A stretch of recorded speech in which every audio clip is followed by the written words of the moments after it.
If anybody expresses any interest in practicing some form of yoga, including yourself, if you get interested in doing more dimensions of yoga, never take instruction from anybody who's just a practitioner or even a certified teacher. Especially never take instruction from a book or a video. It's totally irresponsible to do that. When I say irresponsible, is it going to kill you? Yes, that also can happen. But if that happens, I don't think it's a big problem. Okay? I don't think it's a big problem if somebody dies. But if somebody lives and misses the possibility of knowing his life in a much deeper way, that pains me. See, when I say harm will happen to you, it is not necessary that something should break in you or you should fall ill or something. You miss the possibility of knowing. Isn't that harm enough?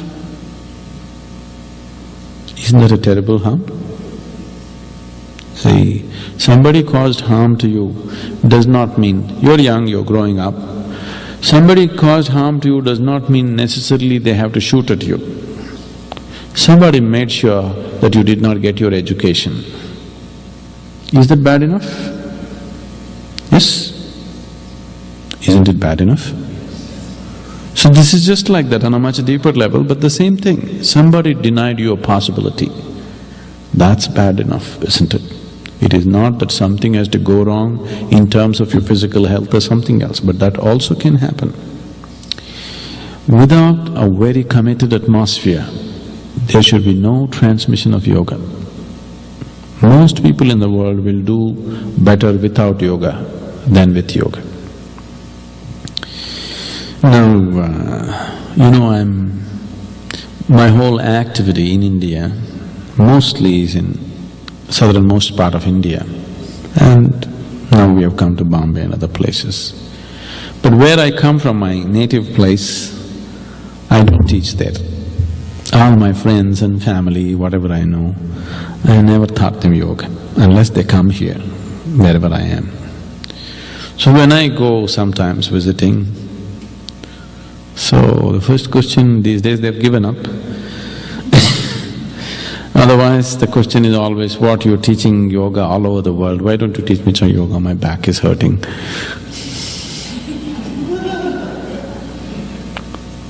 No yoga in uncommitted atmospheres. To tell you how, to what extent, I hope you understand this in the right perspective. My mother was ill a few years ago, 9 years ago. I'm sorry, I'm losing track of time, 13, 14 years ago. Seriously ill, we know that she's going to die.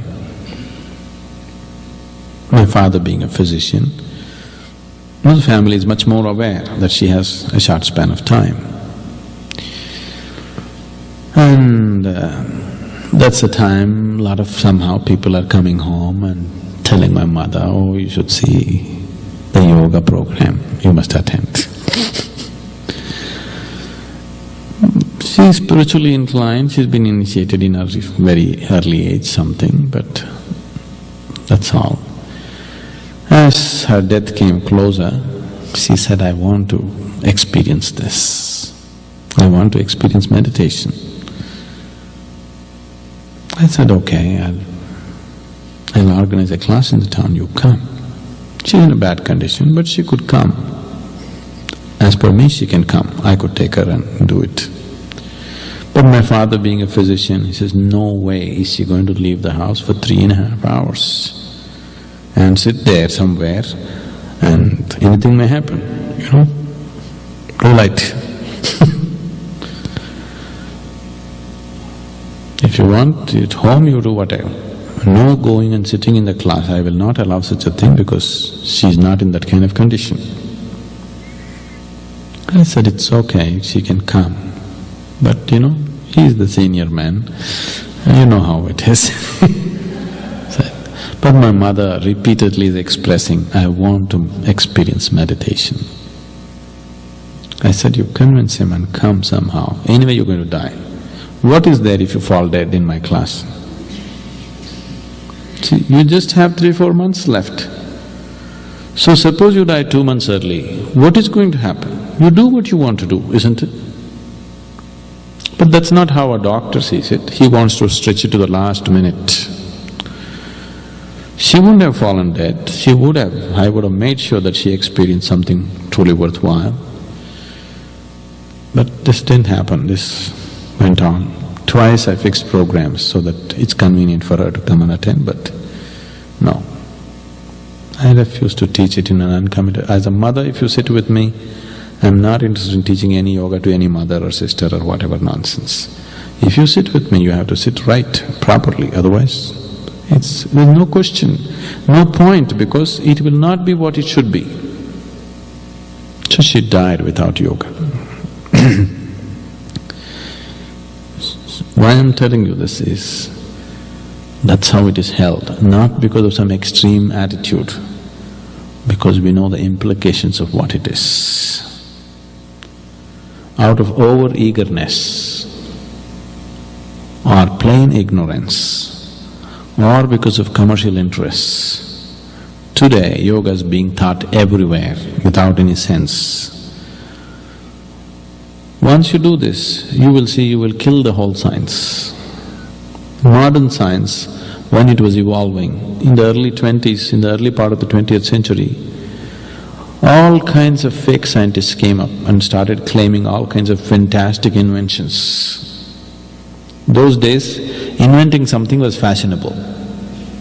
Because so many new things are happening, everybody is claiming, okay, all kinds of fantastic inventions.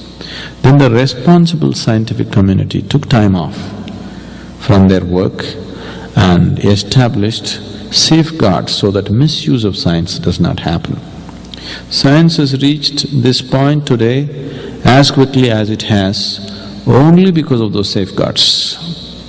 Similarly, in the spiritual processes in India, there were very rigid safeguards so that misuse and misinterpretation and damage does not happen. But in the last 100-200 years, as I said, either because some people are over-eager or they're just plain ignorant or they're unscrupulous. People have just taken away all safeguards.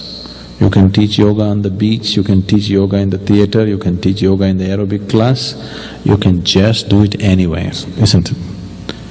This will not bring well-being, there's no question about that. Oh, my backache went away, you are saying this, I went to yoga, my backache went away.